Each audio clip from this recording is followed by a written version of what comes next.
don't even know where to start. I have like this to color, and then I have this math in my folder, and then I have this crossword puzzle right here, and I don't even know where my pencil is. Dana, can you help me? You're not Miss Dana. Oh, and then I even forgot we had a mystery guest today. Good morning, Seth Perler. Hi, everybody. Good to be here today. Good morning. You look a little frazzled. Sorry, I totally forgot. Sometimes grown-ups even need help with organizing. And you know what? Oops, it's this way. We have Mr. Seth Perler here. He is an executive function coach, and we're going to talk about that. But Mr. Seth, can you tell us a little bit about who you are? Good morning, everybody. Yep, I am a person who, when I was a child, school was in some ways really easy for me, but in a lot of ways really hard for me. What was hard for me was that as a child, I couldn't get things done. I would procrastinate, forget things, lose things, not do my homework, not know where my homework was, not know what the homework was. I would daydream a lot. And I struggled with that stuff a lot, and it really impacted me. But then I became a grown-up, and I started really working on these things and learning about and working with kids. I became a teacher. I taught 3rd grade, 5th grade, 6th grade, 7th grade, 8th grade. I've worked with high school, college kids. And what I do now, I'm not a teacher anymore, is I help people figure out their brain. The front part of the brain helps us to get things done. For the people who are always late, lost, unprepared, forgetful, missing homework, not knowing what's going on, and daydream like I did and procrastinate and stuff like that, that's who I help today. That is amazing. And I see so many people, our Next Step members who know Seth Perler in our Next Step expert section. Yeah, I see Yang Ching here, and I see Teresa with Xavier and Gabriel, and I see Amelia. Wow, great guest. Hi, we are here. Yay, yay, yay. So Seth, I see so many super kids here, and you are here to help us, right? Excellent, yes. As we go back to school, so many of our kids are doing homework and school stuff, and some are going to school, and some are doing school on the computer.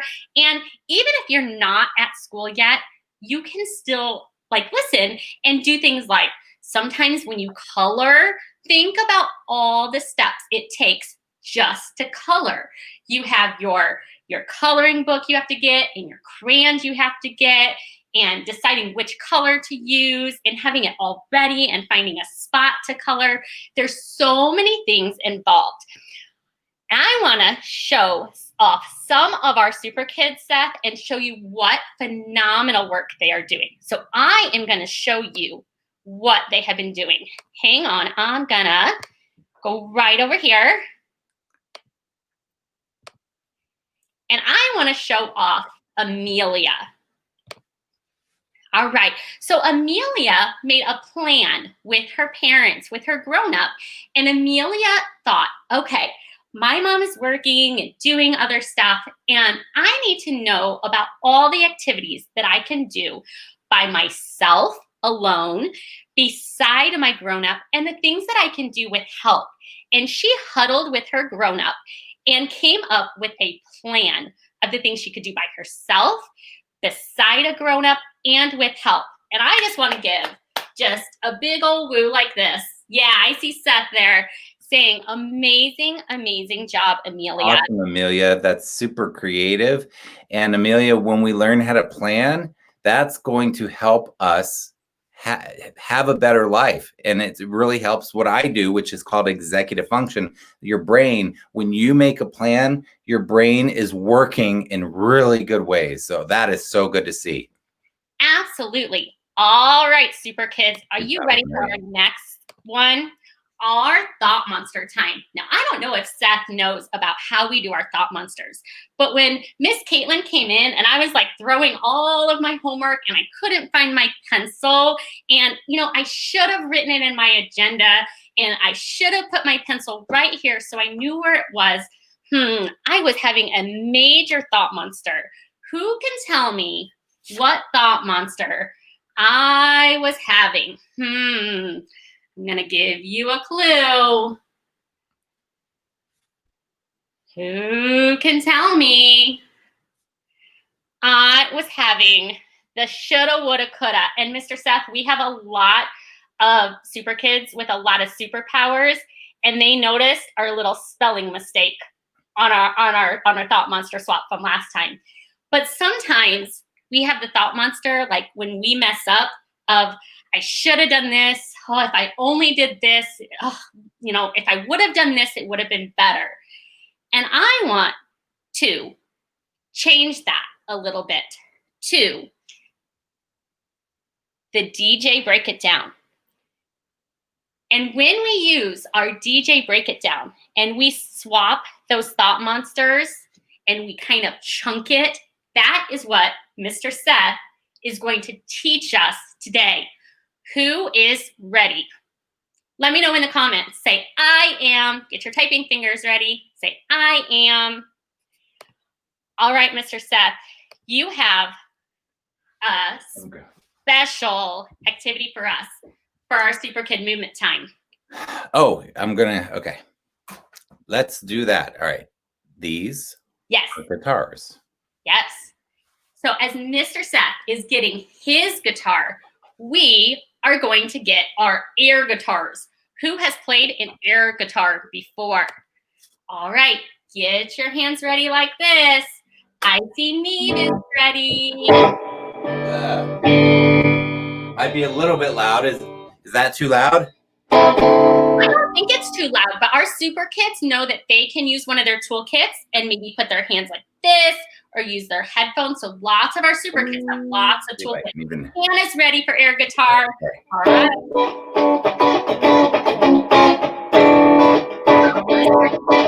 Play air guitar.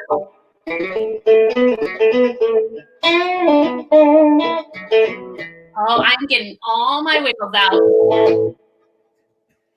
Oh, I am not able to hold my guitar properly. So that's I'm like, Thank you so much.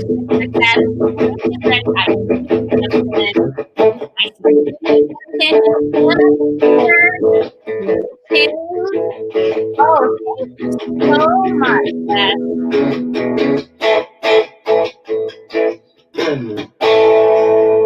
Yay! That was amazing. I think Seth definitely has a superpower of playing music. All right, so Seth, I think that we are ready for our activity time and for you to help us kind of know what to do when we are struggling. Like this morning, you know, I found my pencil right here. It was behind my computer.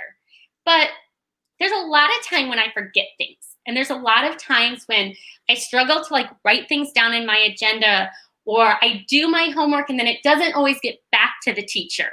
So I'm curious if you can help us out.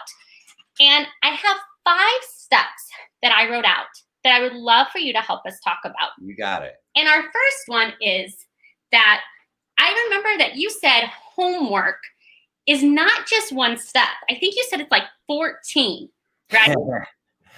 Yeah, well, you know, and you don't have to worry about how many steps they are, but the thing is that homework isn't just homework. And for you students out there, here's what feels bad in your heart, or what can feel bad where your thought monsters can get really loud. And you can go into withdraw and want to get away from everybody, or you can get big and want to get angry at everybody. There's often those 2 things when the thought monster comes up. So the thing is that's really great to know is that homework isn't just homework. So when a parent or a teacher says, just do your homework, just do it, you're not just doing it. There's actually many things going on with the brain. And my brain struggles to do all those things. I might be good at certain things and have certain gifts and things I'm really great at, but I'm not good at doing everything with homework. So homework isn't just homework. So what's going on in your brain is your brain has to think about, first of all, your brain has to hear the teacher say what the homework is. I used to struggle just to listen to the teacher. There was pets in the classroom, other people in the classroom, pencil scratching, lights that were too bright, maybe noises of the air conditioner. So my brain, to hear the teacher say the details of the homework, I sometimes would daydream and miss it. and feel bad about myself, but I wasn't doing anything wrong. There was just too much going on. And my brain is very smart and my brain is good at taking in a lot of things. So I actually was doing something good, but I wasn't able to hear everything from the teacher. So the first thing with homework is even knowing what it is. I struggled with that part. Then we have to remember what it is. Do we put it in the planner? Do we check it online? Do we keep it in our brain? That's not a very good place for me to remember it. So if I try to remember it, by the time I got home, I would often forget what the homework is. Then we have to be able to start. Well, I like to procrastinate. So starting is very hard for me. Just starting is very hard. And I use two things to help me start. One is a timer, and the other thing is a way to write down my plan. A timer and a plan help me know where to start. Also, getting my area clean so I can start is another thing. I have to tidy up before I can concentrate. If I have a big messy table or desk, I can't concentrate. I need to get it organized. Then I finally have to start my homework. I always forgot to put my name on my homework. So that's another step that people don't think about. Then finally I can read the directions. And that's another step I wasn't very good at. And then start doing the homework. And then I had to finish the homework. I'm really good at doing the first 90%, but what about the final part of it? Then I have to get it back into my backpack, back to school, and back to the teacher. So homework isn't just do your homework. I don't know how many steps I just said, but that was a lot, wasn't it? That was so many steps. So I'm curious, should I try to fix everything at once? I can't fix everything at once because I get even more overwhelmed. Right. So our first step is to pick one struggle. And how do we pick one struggle, Seth? Well, I'm not really, my strength is not really in knowing even where to pick the struggle. So here, this might help all of you out there. Absolutely. There's no right place and there's no wrong place to pick the struggle. Just pick one. Now, sometimes you might pick the struggle that's the worst at the time, but sometimes you might pick the struggle that's the easiest at the time because that'll give you a quick win. Everybody's different. My thing is it doesn't matter. Just pick something. We get into what's called analysis paralysis. And that means that we think too much, we get overwhelmed, everything feels too big, and we get stuck and we don't do anything. So what I'm saying is just do something. All right. So after I pick my one struggle. So let's pick one. What's one that we just talked with with homework? Let's pick tidying your area every time you do it. Okay. So if I pick tidying my area, then I need to start getting curious about that, right? Can you tell me a little bit about how I could get curious in our Superkids Dive and Dana, where we put on our scuba gear and we kind of dive underneath the surface to kind of figure out, okay, the whys and what is really going on? Well, one of the biggest things that I like to do when I dive in is to ask other people what they see. But the problem is when I was younger, I used to think it was bad to ask for help. Ooh. I used to think I had to do everything perfectly and I had to have all the answers. And what I've learned as I've become more mature and as you mature is that asking for help is what successful people do. Your favorite musicians, your favorite athletes, your favorite teachers, your favorite anybody, your favorite friends. What people who are successful do is they learn to ask for help. So if I'm diving in, one of the things that I do is I ask others, hey, I'm trying to do this thing. What do you see? Maybe that I don't see. So that's number one.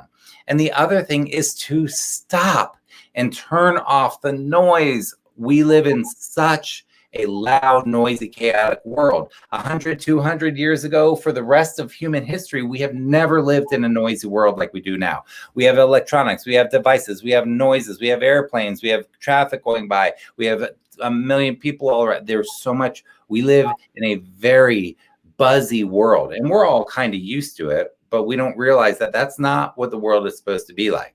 The world is supposed to be a very peaceful, calm place. A couple of years ago, there wasn't even any such thing as a radio, a TV, a computer, or any of these things that are creating so much distraction. So next thing we need to do if we want to dive in is to quiet the noise, turn everything off, get still, take a deep breath, slow down, grab a piece of paper, jot down what you're working on. In this case, we're looking at how to work on tidying the area because maybe it's so chaotic that I can't even focus, how to get in the habit of tidying my little area a little bit and draw some pictures or write some ideas and talk with someone about it. But it has to be quiet. The mind has to have some stillness, not chaos, not video games, not noise, we need some calm to be able to to be able to dive in. I love that. So you talked about in the very beginning, kind of what we call a huddle, where we talk with our grown-up. And so I'm curious that when we huddle for step 3, and when that grown-up says, I notice that you are struggling with XYZ. Sometimes I know it's very easy for our super kids to go, oh, no, I'm fine. Everything's fine. It's all good. I don't want to listen to you. And so I'm curious how our super kids can respond when our grown-ups are noticing some of those things. You know how on the remote for a television or a radio, how on your little remote, it will have a pause button?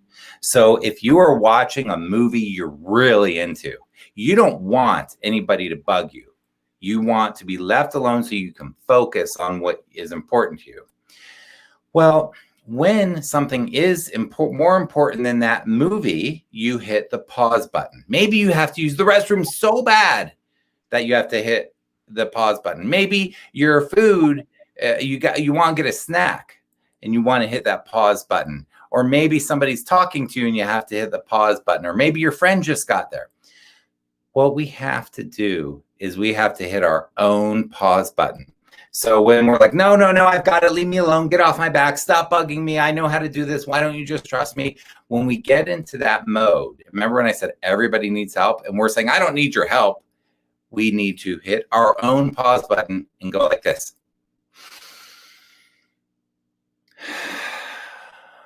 Okay, let me think about it for a minute. And we need a pause. So we always want to have an open mind to listen and hear, is there some truth in what my parent is saying? Maybe they're trying to be helpful. I'm going to pause. Hold on a second. Let me take a deep breath, regulate my nervous system, my body. Okay, what were you saying? Sorry, I just yelled at you, Mom and Dad. Sorry, I just was like, get off my back. Okay, say it again, please. I wasn't really paying attention. I was in a state where I wasn't able to hear you. Can you say it again, please? I really want to know. I want to be the best me I can be. What were you saying? I love that. So we need to pause and listen. Awesome. All right. And then we go into actually our plan. And you were talking about how like organizing your desk. Well, I'm looking at my desk and I have my pencils and I have my Superkids cards and I have a ruler. And how do I even start with making a plan? Okay. So this is going to seem kind of crazy to some of you, but Seth does a lot of plans. These pads, I love these little pads, but this whole box has things that I use to plan. I use big, giant note cards to plan because I love them. I use tiny, bright, shiny, fluorescent cards to plan when I have something really important that I need to remember. I have sticky notes that I put all over because my brain is horrible at remembering my plans. So I use these to plan. But I also have something special to show you. Probably my favorite plan that I'm using lately. Oh, I'm going to show you something else I use to plan. Probably my favorite plan lately is these pads. That's my favorite. But I also use whiteboards to plan all the time. I use this to plan. But this is Seth's special plan. You can find this on my website, parents. But I think this plan, and we can get it to Dana if you want it, is what I use to prioritize my days. I think about what's my number one priority. That's the NOP, the number one priority, or the MIT, the most important thing of the day. My brain is not good at prioritizing. And if yours isn't either, then thinking about, hey, what's the most important? So think about this right now, everybody watching. What is the most important thing you need to do all day today? My most important thing to do today is to clean up my house. Now, I'm not talking about go play with your friends. I'm talking about the thing that's like a responsibility, a school thing, or something that you don't really feel like doing, but it's important to get done. I've been really busy the past couple of days, so I need to get my space cleaned up so that I feel more clear in my brain. That's my most important thing today. What is your most important thing today? Put it in the chat. What's the number one most important thing you want to do for yourself today that you may not feel like doing? So I asked, what's the number one priority? And then we need to do just 3 to 5 things. What we were talking about earlier is you can't do everything. Look at this. I use this with my students. There are only a few lines there. You can't do a million things. And then I start to think about how long will this take? And I use the timer to help me figure out, because I'm not good at estimating time. So I might think, Mom and Dad, leave me alone. My math is only going to take me 5 minutes. And then I time myself for 5 minutes, and I've barely even done the first problem. And it turns out to take me 42 minutes. So using a timer, making a plan, and writing on my plan, I write how much time I think it will take. And I put that over here. And then I put, what order do I want to do things in? Because I'm random. I'm like, oh, I'll do a little bit of math, a little bit of science, a little bit of writing, a little bit of video games, a little bit. And I have worked on doing one thing at a time because I'm not great at that. So that has been really important for me. Now, if you are using a note card like this, you can do the same thing. Put your columns. What order? How long do you think it'll take? And what's the thing? And put your number one priority on top. I know I said that quickly. I'm sorry, people. But I think you get the idea. Seth makes a plan, looks at his priority, how long things will take in what order. If I don't do those things, then I am a mess. And here's the problem, kids. Here's the problem. Even for you middle schoolers and high schoolers out there, here's the problem. When we do it that way and we are random and we just do whatever, we cheat ourselves. I cut into my own freedom and fun. What does that mean? It means when I don't make a plan and I am random, then my homework or responsibilities that could take me an hour end up taking me 2 hours or 3 hours because I string it out, I forget a bunch of things, and I hurt myself. And then when they take longer, I'm frustrated myself, my family's frustrated, but also I lose out on my free time, which I can use to have more fun and freedom in life. And I want more fun and freedom. I don't want to be doing things I don't love doing all the time. But as a grown-up, or you becoming a grown-up, we have to do that if we want to have a great life. I love that. And we have some contacts with Seth. We can definitely make sure that we get that plan. And that is going to be your challenge. We are going to send you Seth's plan, and I want you to plan. And I want you to send us the pictures and post them. Okay, so then that kind of brings us to our last part of our activity. And I really do want to give you permission to adapt it. Absolutely. To using your own creative way. You don't need note cards. You don't need a pad of paper like I use. You don't use my plan to get an idea of how I do it. You can use sticky notes. You can use whiteboards. You can use photographs. You can use creativity. You can draw your plan. Dana does a lot of drawing. Yes. You can draw your daily plan. So that be creative. We'll get you mine and use it because you do want to know the number one priority, what the things are you have to do, how long you think they'll take, and what order you're going to do them. Absolutely. So that means I could take like my own piece of paper like this, or I could take my own sticky notes, and I can do what's best for me. Everyone say that. Type in, I can do what's best for me. Yes. All right. So I kind of like things to be perfect sometimes, and I'm working on that. But that kind of brings us to our 5th thing. And that is, let me get on the camera, right? Celebrate and tweak. So what if like it kind of works, but it doesn't all the way work? Or what if like I do my one thing of getting my desk really nice and pretty, but then my homework still does not get into my teacher? Like, how should I celebrate those little things? Well, our brain, your brain, so students watching, this is true. Your brain is defaulted, meaning your brain is built to look for what's wrong and what's negative. We are built that way. So to learn to be more positive, to learn to celebrate, takes practice. We have practiced the negative. When I was a young person, my thought monsters, I practiced very hard on beating up on Seth. You're not good enough. You're stupid. You're dumb. Why can't you do anything right? You're lazy. You're a failure. So when I would be mean to myself, when I was mean to me, I didn't see those things. Now, let me tell you a true story. This morning, I made a giant mistake that affected a lot of people. This is a true story. This morning, I made a giant mistake, and it was such a tiny detail that I forgot. Just like if you didn't put your name on your homework and you worked on it for 5 hours and got a 0 because your name wasn't on it, hopefully your teacher then let you to return it in with your name. But it felt like that. I just did one little thing wrong, but it was a big problem. And where do you think I went? Well, I went to beating up on Seth, being mean to Seth. My story was like, Seth, how could you make that mistake? You're so dumb. But because I've been practicing celebration for a long time, I practiced celebrating me. I said to myself, you know what? Maybe some people will be frustrated, but I did the best I could do. I made a mistake. It's okay. Let's move on.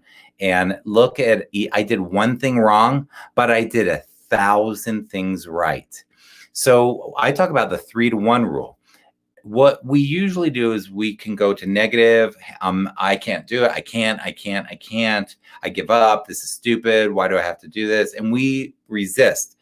But when we can, and we tend to say negative messages a lot, when we can celebrate, and we can do 3 celebrations to every 1 negative. So try, every time you notice yourself saying something negative, try to make a celebration and say, okay, I messed up. I messed this up, but I did this right. I did this good. And I'm really proud of my effort here. Try to look at 3 of the good things. So that, did I answer the question, or what was that a 2-part question? Absolutely. So we definitely want to look at progress, princess, and look at how far we have come. And then sometimes if we practice, we have to practice hard at that. Practice. And how do we know that next step of how to know when we need to tweak it or change little things in our plan? Well, I would love to tell you that I was really good at knowing how to know when I have to tweak something or change it. But the truth of Seth's life, my front part of my brain is not good at that. Okay. So the truth of my life is that I often don't know how to tweak it until I've made the mistake. And with a positive mindset, the good news is that I can look at it and say, instead of saying, Seth, that was so stupid, you messed that up, I can say, oh, I made a mistake. That's an opportunity to learn. Right. So that's that. What about you? How do you respond to that question? Yeah, I kind of like to go back to like that first or second step, and I like to start getting curious again and saying, okay, what worked, what didn't work, and then I go back to that next step again of huddling. So I see it. I would have said that too. Yeah, that's as the cycle. Yeah. But I love how you said we should not try to fix everything at once. We're not perfect. You know, do you know that with music, guitar, drums, keyboards, singing, if you take your favorite musician's song and you slow it down really slow, you're going to hear all their mistakes. The best musicians in the world, the best athletes in the world, the best baseball players in the world, their percentage of hits is something like, I can't remember, 30-ish%. In school, a 30% would be an F. But for them, it's great. So they miss almost everything they swing at, they miss. Musicians make mistakes all the time, even in live performances, all the time. But what do? Do they stop and say, oh, sorry, audience? No, they're having fun. They just keep playing. It's called playing music for a reason. It's called playing a sport for a reason. And for you, you can think of yourself as playing in life, playing with school, playing with who you are. Like, it doesn't have to be so serious. We don't have to be perfect. I love that. We have learned so much from Seth today. And I want to say thank you. I know sometimes when my brain learns a lot and I have kind of all these thoughts swarming, I need a way to calm down. And I think Seth is going to help us with playing guitar again to help us have our calm down toolkit. And I know for me, and I think for you, Seth, I see so many guitars behind you, that music is a real way of how you calm down. Yes. And again, I've been working really hard for about a month. So for those of you that sometimes get overwhelmed with schoolwork and my work, it's been like the hardest part of school for like a month for me. It's going to end next week. But yesterday, for the first time, I hit a wall. Boom. So hard. And I got really sad and feeling really, really overwhelmed and anxious. And I pulled up my guitar. So even grown-ups can get overwhelmed sometimes, and even grown-ups can kind of sometimes get in that cyclone, and even grown-ups can use some of their toolbox toolkits. Now, when I get in that place, I have electric guitars, which I played before, which are very loud, but I also have an acoustic guitar, which is soft and pretty.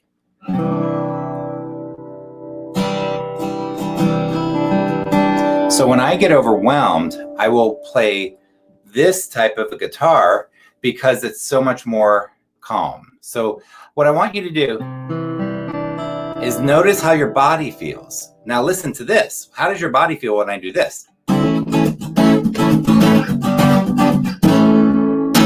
It's very big, but when I want to calm, I want to go.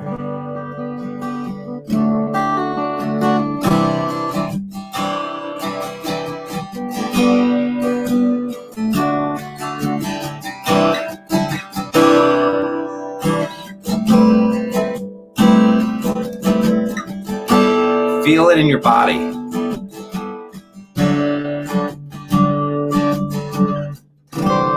How does that make you feel?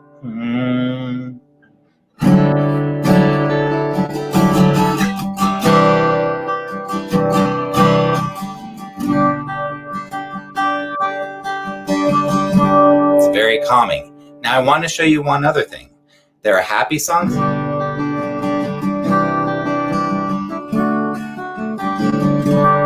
That's pretty happy. Now, check this out. This can feel sad, but it can feel sad in a good way. Now, that may sound weird, but listen to this.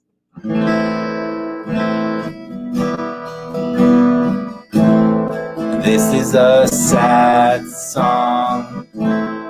These sound sad, but it's kind of nice because it helps me feel calm. But this is pretty happy. It's a more hopeful sound. So your songs can help you. The songs that you listen to, they can feel sad, or they can feel happy, or they can feel weird. Listen to this one.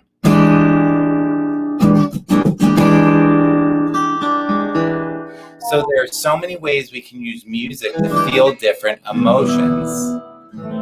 So I really want to encourage you to sing, to dance, to play music, to bop your head, to learn an instrument, even if it's a kazoo, even if it's your voice, even if it's patting on spoons. You can learn how to play spoons as an instrument, but find music that calms your body so that we can deal with the difficult stories and problems that we have in a really good way, because some things we do are not so good.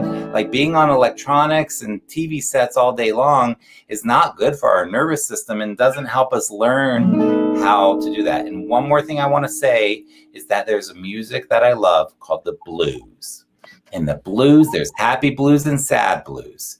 So some blues like this, I might go.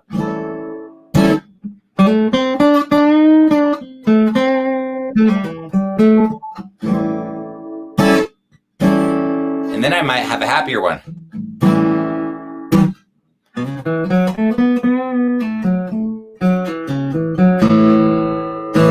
So the blues, there's like these two kinds of blues. But so anyhow, just really want to encourage you. You know, life feels overwhelming sometimes, and that's normal. But if we use positive things like music or breathing or talking it out, then we are going to have a better day and a better life. I love that. And I'm seeing in the comments, Neve is saying that she's learning to play the ukulele with her mom. There's And yeah, and Hannah plays the violin. I would love to learn to play the guitar. Oh my goodness. So Seth, we are almost done. And our very last thing we like to call train your grown-up. So I know sometimes our grown-ups can say, why can't you do this? And sometimes our teachers sometimes just get frustrated because they don't know. Can you give us like a sentence or two that our super kids can maybe say to advocate for themselves when they are struggling? Because like you said, their brain is not broken. They're just learning how to use their executive function and their organizational skills. Yes. One of the best things, so there's a big word, and some of you middle and high schoolers may have heard this word, but the word is called validation. Can somebody type that in the chat for me? Validation. And sometimes when a grown-up talks to you, or me, or anybody, sometimes your mom and your dad, your aunts and your uncles, sometimes all kinds of people, they're trying to talk to the other person. Let's do an example. Am I facing you right now? Nope, other way. Okay. There we go. Okay. You know what? I'm having kind of a rough day. You're having a rough day again? Now, is that an example or a non-example? That's kind of an example of that's more validating. And what would be invalidating? What if I said, hey, I'm having a rough day? Would you just come on? We gotta go. School starts in 10 minutes. Yeah, or just get over it, or just stop feeling like those are invalidating. Those don't validate the way that you feel, okay? And you have done this too, to your siblings, to your friends, to your parents, to yourself. You have invalidated people where they are trying to tell you something and you're not hearing them. And Okay. You're responding in a way where you're not hearing. You want to show them? Should we do an example? Try it one more time. You know what? I'm having a pretty bad day. I hear that you're having a bad day. Can you tell me more? I'm taking a breath right now because I really appreciate that you even asked me that. Yeah, I don't even know where to start. It's okay if you don't know where to start. Can you maybe just tell me some things that are on your mind? Kind of like maybe a brain dump? I'm just going crazy. It just feels like nothing's going right today. I can't do anything right. I don't know where to start. I don't know where's for homework. This teacher is telling me that I have to do this thing. I don't understand what it means. I'm done. I hear you. Would you be okay if you paused and you listened for a minute? You know what? Just your voice sounding calm just made me take a deep breath again. And I didn't hear what you just said. What did you just say? It's okay. I can say it again. I asked if you were needed to tell me some more or if you were ready to pause and listen. Either choice is okay. Yeah, I guess I can't even hear what you're saying right now, but I can pause and listen a little bit. Okay. I actually hear that maybe you need to pause and take some deep breaths because I want you to be able to hear me. I'm hearing that you might not be ready to hear me yet. And that is all right. Okay, and I'm not ready. Can I take a break? You can absolutely take a break. So what I want you students to do is when you feel invalidated, when you feel like you're not being heard or they're thinking that you're not trying hard enough or not working hard enough or purposely just don't care about something and you don't feel like they're understanding you. Here's the one easy tip I want you to do. I want you to take a deep breath. Go to the person, but I want you to look them in the eye, even if it's hard to look someone in the eye. And I want you to look at them and say, listen, I don't feel like you are hearing me. Will you please listen to me? And wait for them to pause and look at you. And when they see you, say, I am doing the best I can, and I don't know even what to ask right now. So you're allowed to say, I don't know. I'm doing the best I can do. Say that with me. I'm doing my best. I just don't know what to do right now. Try it. I'm doing my best. I just don't know what to do now. Okay. Now, if you feel like that person still is not hearing you, I want you to take a deep breath, look them in the eye and say, I don't feel like you're hearing me. Try it. I don't feel like you're hearing me. That was really good. That your voice tone was really good. And hopefully the person can pause and then reconnect with you. People can get misaligned with you, and hopefully they can go to you and go be like, okay, I'm sorry, what's going on? And hopefully then you can be, now that's hard. Yeah, we put our super capes on and kind of stand up like a superhero when we speak. Yeah. Get some courage. I need help. I don't have the answers. I don't understand what you're asking me. Yeah. I love that. I love that. So that is a great tip, Seth. We are going to put on our super capes and we can tell our adults, I need help. Let's all stand like our superhero. We all know our superhero pose. Let's stand like a superhero and say, I need help. Ready? 1, 2, 3. I need help. And it's okay to need help. I love that. I also want to tell our super grown-ups. So everyone say, come here, mom. Come here, dad. Come here, papa. Come here, grandma. And Seth, right now, you have an online summit for our grown-ups. And I'm going to share that link in the comments as you tell some of our super grown-ups about it. Yeah, so we just started Friday. Today is day 2. There are 8 amazing expert speakers today. And it's called TFOS 2020. Here's the schedule, TEFOS, the Executive Function Online Summit. And it's executivefunctionsummit.com. And the schedule for yesterday is here, but I also on that page, if you register, it is free and you can buy it if you want, but it's free for Saturday, Sunday, Monday, and Tuesday. And today's experts include two people that they include is Dr. Ross Green and Peg Dawson, and Debbie Reber is tomorrow.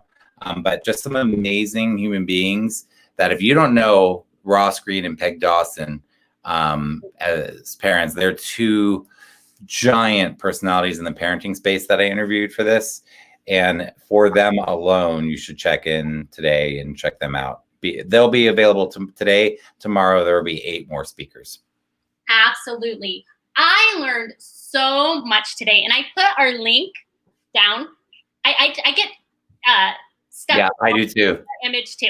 But I put our link in the chat for everyone to go check it out. It is free for right now. I just want to thank you so much, Seth. Thanks for having me today. You guys are fantastic. And thank you all of you students who are here watching. Let me tell you something. When listen very closely to this. When human beings learn how to work on being a better human, you're going to have a lot of options and possibilities. You're going to have a great life.